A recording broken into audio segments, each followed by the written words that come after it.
Gerty in the house. You know, I was just thinking that I was at the very first non-academic Bloomsday reading. It was held in some joint up Midtown with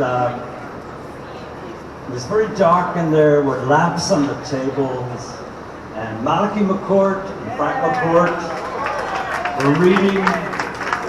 Pete Hamill. Come on for Pete! Fuck's sake! The Singing in the Rain guy was there. Gene Kelly, right? I swear to God he was there. And there were 3 women, and they had an argument about who was going to read Molly. So it never ends.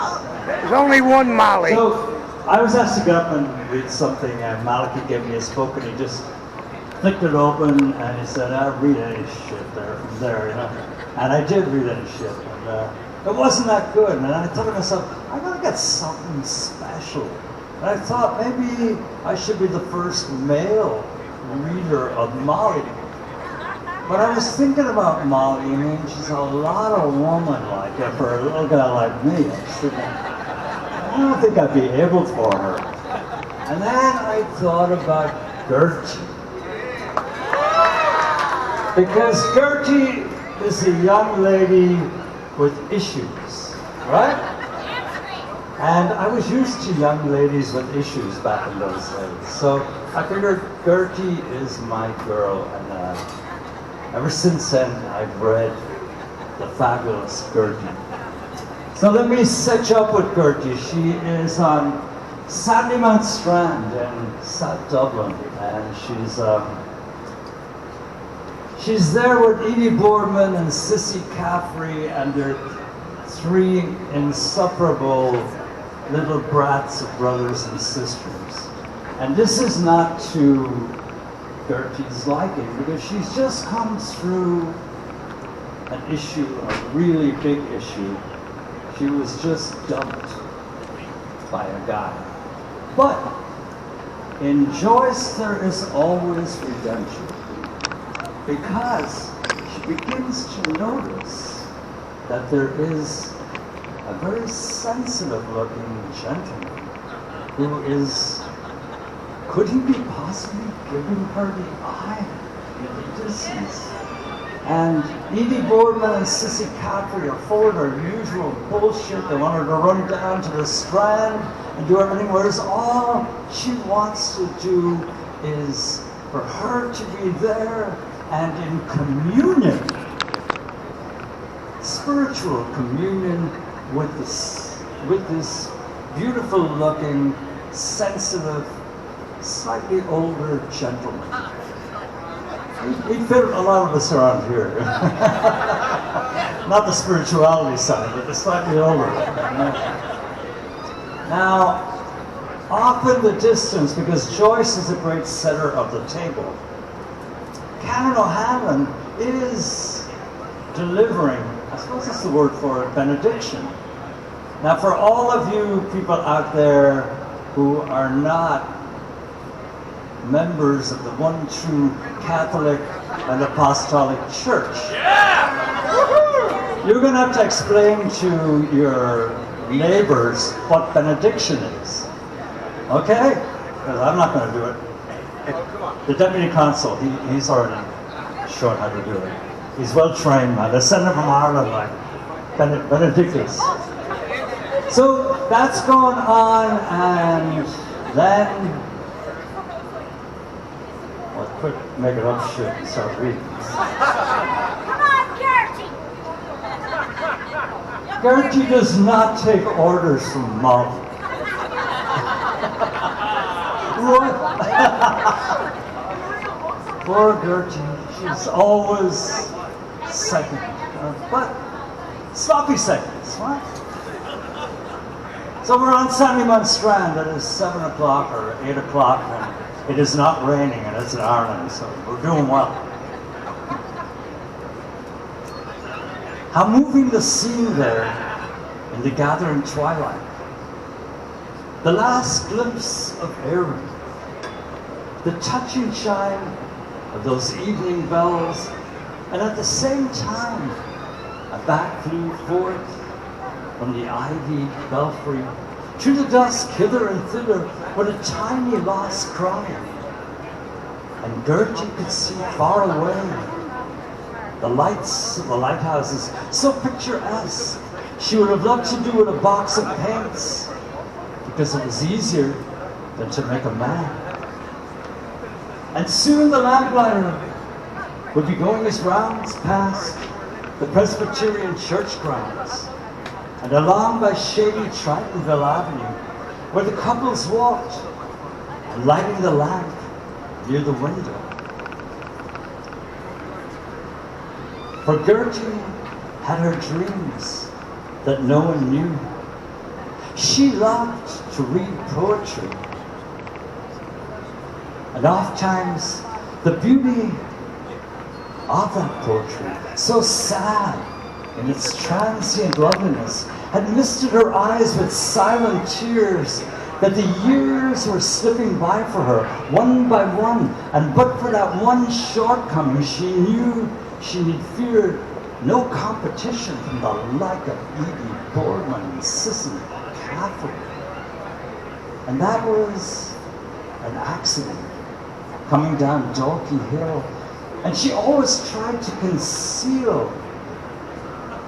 But in the end, she felt if she saw that magic lure in the stranger's eyes, there would be no holding back for her. Love laughs at locksmiths.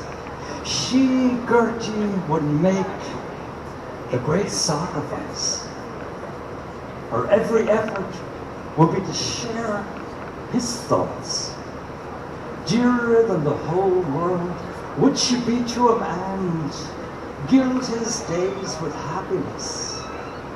There was, though, the all-important question, and she was dying to know, was he a married man or a widower who had lost his wife, or some tragedy like the nobleman with the foreign name from the land of song? But even if, what then? Would it make a very great difference? From everything in the least indelicate, Gerty's fine-bred nature instinctively recoiled. She loathed that sort of person, the fallen woman off the accommodation walk beside the daughter that went with the soldiers and coarse men with no respect for a girl's honor, degrading the sex and being taken up to the police station. No, not that. They would be just good friends. Like a big brother and sister, without all that other. In spite of the conventions of society with a big S, perhaps he was thinking of an old flame he was in mourning for from the days beyond recall. She thought she understood. She would try so hard to understand them, because men are so different.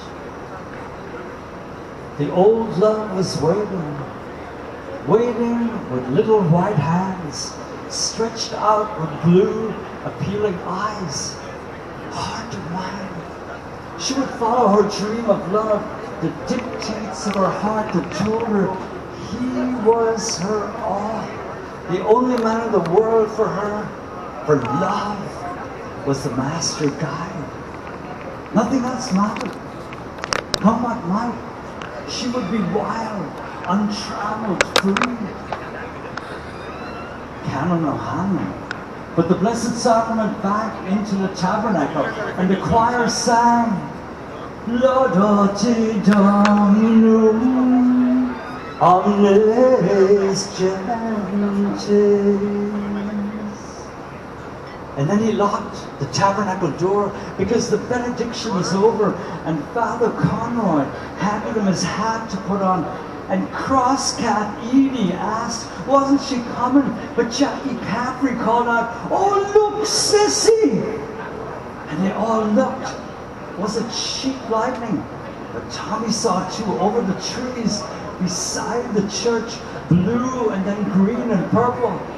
It's fireworks, Sissy Cassidy said. And they all ran down the strand to see over the houses. And the church helter-skelter, Edie with the pushcar with baby Boardman in it, and Sissy holding Tommy and Jackie by the hands so they wouldn't fall running. Come on, Gerty! Sissy called. It's the bizarre fireworks! But Gerty was adamant. She had no intention of being at their beck and call. If they could run like Rossies, she could sing. So she said she could see from where she was. And why? Why did she sit where she was? Because of the eyes. Those eyes that were fastened upon her set her pulses tingling. She looked at him in a moment, meeting his glance, and the light broke in upon him. White hot passion was in that face, passion silent as the grave, and it had made her his. At last, they were left alone, without the others to pry and pass remarks. And she knew he could be trusted to the death, steadfast, a sterling man, a man of inflexible honor to his fingertips. His hands and face were working, and a tremor went over her. She leaned back far to look up where the fireworks were, and she caught her knee in her hands so as not to fall back, looking up, and there was no one to see, only him and her. When she revealed all her graceful, beautifully shaped legs like that, subtly soft and delicately rounded, and she seemed to hear the panting of his heart, his hoarse breathing, because she knew about the passion of men like that. Hot-blooded, because Bertha Supple told her once in dead secret and made her swear she'd never, about the gentleman lodger that was staying with him from out of the congested districts board, that had pictures cut of papers of those skirt dancers and high kickers, and Bertha said he used to do something not very nice that you could imagine, sometimes in the bed.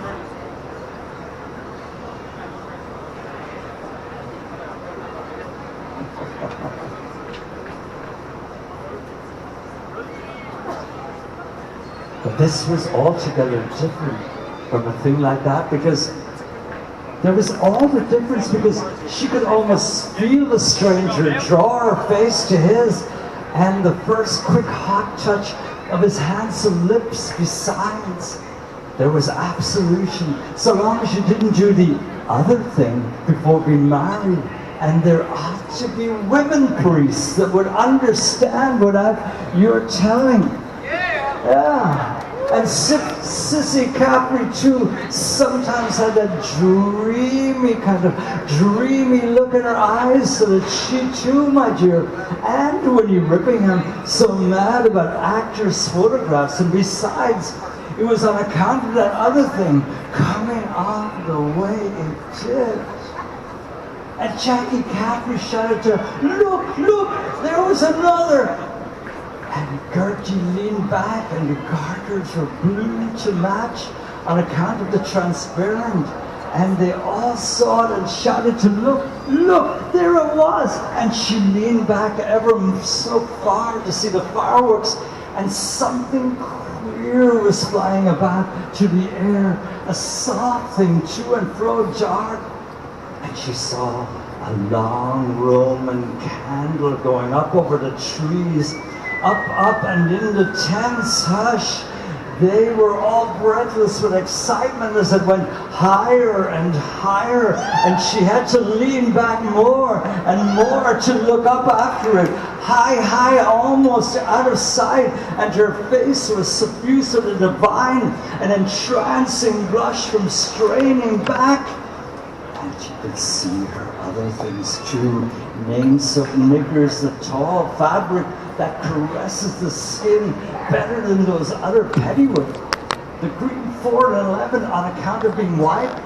And she let the stranger, and she saw that he saw, and then it went so high, it went out of sight a moment, and she was trembling in every limb from being bent so far back, and he had a full view high up above her knee. No one ever, not even on the swing or waiting, and she wasn't ashamed, and he wasn't eager to look in that immodest way like that, because he couldn't resist the sight of the wondrous revealment, half offered like those skirt dancers, behaving so immodest before gentlemen, looking, and he kept on looking.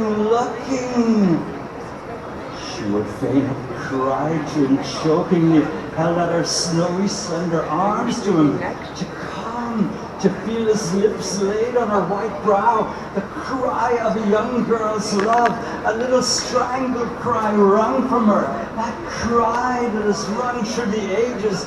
And then a rocket sprang and bang, shot blind her. Oh, then the Roman candle burst, and it was like a sigh, and oh, and everyone cried, oh, in raptures, and it gushed out of it a stream of rain, golden hair threads, and they shed, and they were all green, dewy stars falling with golden, oh, so lively, oh, so soft, sweet.